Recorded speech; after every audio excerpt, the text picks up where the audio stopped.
हरिहन्ते पद वीतरागे विज्ञा वर्णो बारह भावना जग जीवन हित जा। अहिंसा परमो धर्म के महावीर भगवान के संत शिरोमणि आचार्य गुरुवर श्री विद्यासागर जी महाराज की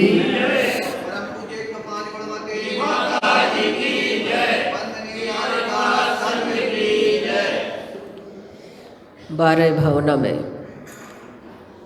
आज अन्यत्व भावना को हम समझेंगे और अन्यत्व भावना से हम ये शिक्षा और सबक लेंगे कि वास्तव में मेरा स्वरूप इन सारे जग के पदार्थों से किस प्रकार से अन्य है, भिन्न है। यहाँ पर कहा जा रहा है अन्यत्व भावना में, तू चेतन अरु देह अचेतन यह जड़ तो ज्ञानी मिले अनादि अतनित बिछड़े ज्यों पे अरु पानी रूप तुम्हारा सब सो न्याय वेद ज्ञान करना जो लो पोरस थके न तोलो उद्यम सोचरना। कितनी सुंदर बात, कितने सुंदर शब्दों में कवि ने यहाँ पर व्यक्त की है कि वो अपने आप को संबोध रहे हैं, अपने आप को समझा रहे हैं और कह रहे हैं कि तुम चेतन हो, तुम जानकार हो, तुम्हें पता है कि हमें क्या हित करना है, क्या अहित हमारे जीवन में है, इसलिए हमें उससे बचना है। तू चेतन अरु देह अचेतन यह जड़ तू ज्ञानी। अन्यत्व भावना हमें दूध का दूध और पानी का पानी करके बताती है।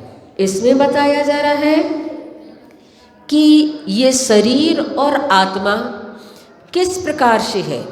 जिस प्रकार से दूध में पानी मिला हुआ होता है स्वभाव से, अलग से मिलाया गया नहीं है, उसमें मिला हुआ है, लेकिन उस पानी को हम यतन से अलग करते हैं।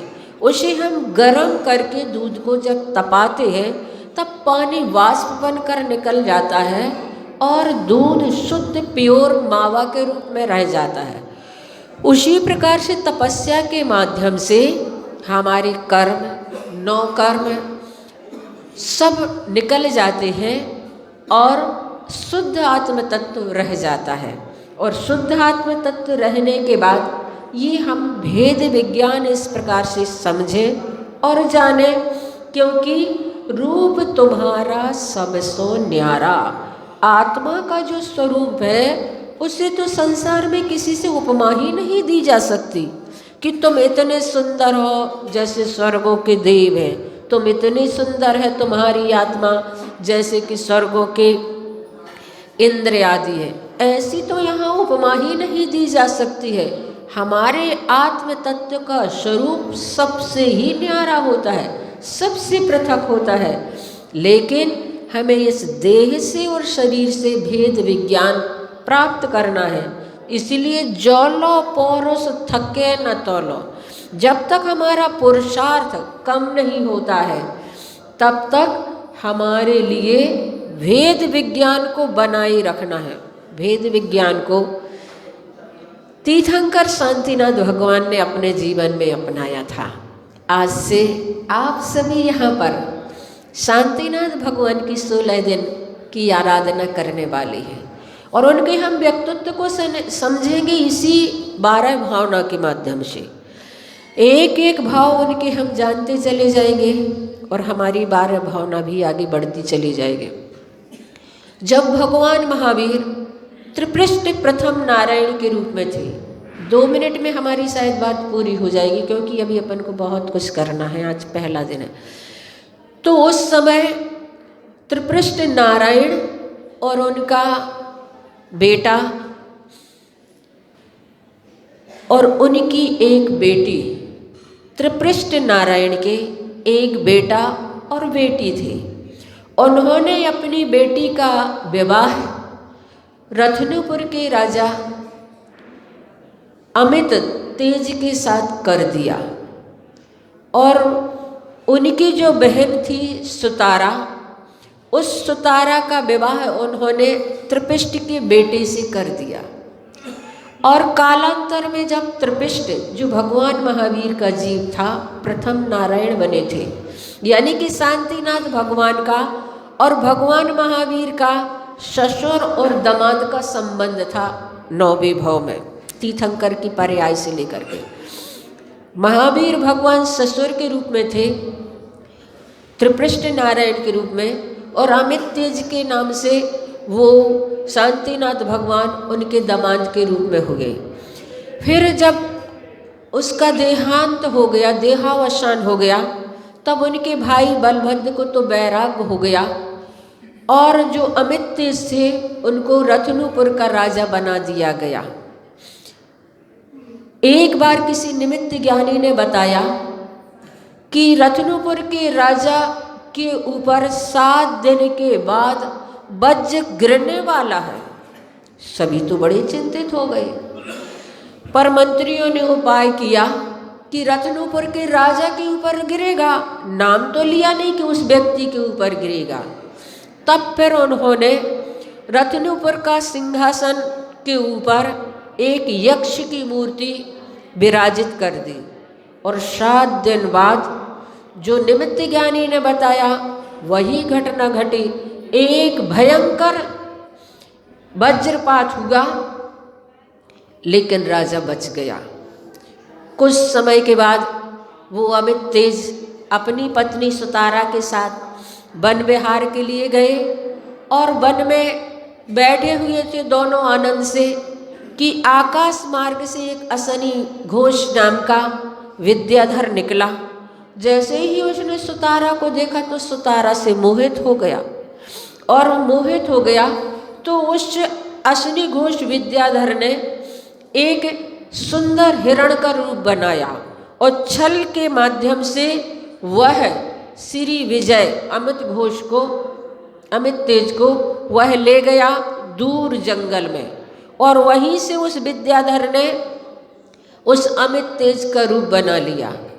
और अमित तेज का रूप बना करके फिर आया लौट करके वापस, और सुतारा से कहने लगा कि देखो बहुत दिन ढल गया है, सूरज छिपने वाला है, अब हम वापस लौट चले अपने महल की ओर। उसे तो कुछ पता ही नहीं था कि ये बेस रख करके वो विद्याधर आ गया।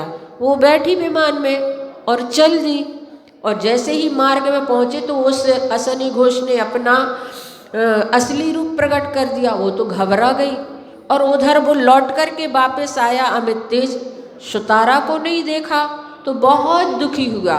लेकिन एक विद्याधर ने बताया कि रत्नपुर के राजा जो है उस के यहाँ जो विद्याधर है उसने उसका अपहरण कर लिया। तो फिर वो अमित तेज और श्री विजय दोनों के दोनों मिल करके उसके पास जाते हैं, चढ़ाई करते हैं, भयंकर युद्ध होता है। और जब वो असनी घोष हार जाता है तो एक नाभे पर्वत के ऊपर तीर्थंकर का समूसरण लगा हुआ था। अपने प्राण बचाने के लिए वह असनी घोष विद्याधर उसमें घुस जाता है समूसरण में। समूसरण में तो सबको अभय मिलता है। जैसे ही उसने वहाँ का नज़ारा देखा हुआ है तो सब कुछ भूल गया, और उनका पीछा करते करते अमित तेज और श्री विजय भी पहुँचे, और वो भी भूल गए अपने बैर भाव को। दोनों समूसरण में इस प्रकार से एक दूसरे के प्रति मैत्री भाव को रखते हैं। और जो अमित तेज की माँ आसुरी थी उसने सुतारा को ला करके दोनों को समर्पित कर दिया, और भगवान के चरणों में सबने अपने बैर भाव भुला दिए। लेकिन अमित तेज ने भगवान से प्रश्न किया तो भगवान ने उनके भाव के बारे में बताया। अमित तेज से कहा कि तुम इस भाव से अगले 9वें भाव में 5वें नंबर के चक्रवर्ती, 16वें नंबर के तीर्थंकर शांतिनाथ के रूप में तुम इस धरा पर लोगों का उद्धार करने के लिए आओगे। सुनकर के उसे तो बहुत हर्ष हुआ। उसने तो अपनी सारी जिंदगी ही बदल दी। दान, पूजा, शील, उपवास आदि में अपना जीवन लगाने लगे और तपस्या करने लगे। और तपस्या करते करते जब उनका जीवन का अंत हुआ तो स्वर्गों का जीवन उन्होंने व्यतीत किया। यहाँ तक एक भाव उनका अमित तेज के रूप में भगवान शांतिनाथ का हम जाने कि उन्होंने कैसे कैसे अपने जीवन को परिवर्तित किया। आज हम उन्हीं शांतिनाथ भगवान की आराधना करेंगे। सारे विश्व को बड़ी उन पर आस्था है। जब कभी भी मन विचलित होता है, जब मन कभी परेशान होता है, तो शांतिनाथ विधान, शांतिनाथ भगवान की जाप आदि करके लोग अपने आप में बड़ी शांति का अनुभव करते हैं। आप सभी का सौभाग्य है, इतना बढ़िया तो आप लोगों ने यहाँ पर माणना तैयार कर लिया कि किसी का मन भी नहीं होता होगा तो देख देख करके मन बनेगा। ये बहुत अच्छी चीज़ है। ऐसे जब हम निमित्त जुड़ाते हैं तो उन निमित्तों से जब सबके मन बनते हैं धर्म प्रभावना के, तो करने वालों को भी कई गुना उसका फल प्राप्त होता है। माहौल हमने इस प्रकार का निर्मित कर दिया कि कितने सारे लोग तैयार हो रहे हैं, हम भी विधान करेंगे, हम भी विधान करेंगे। सिर्फ एक दिन ही नहीं, एक दिन तो जिम्मेदारी के रूप में आप करेंगे, लेकिन आप सभी संकल्पित हो कि इन 16 दिन में हम शांतिनाथ भगवान की आराधना जरूर करेंगे। और हम तो करेंगे ही करेंगे। आप सभी के निमित्त से इतने अच्छे माहौल के साथ हम भी कर लें, ऐसी भावना हम भी बातें हैं। बोले महावीर भगवान के 9 बार बड़े बाबा का जाप करेंगे। ओम ह्रीं श्रीं क्लीं मैं बड़े बाबा नमः।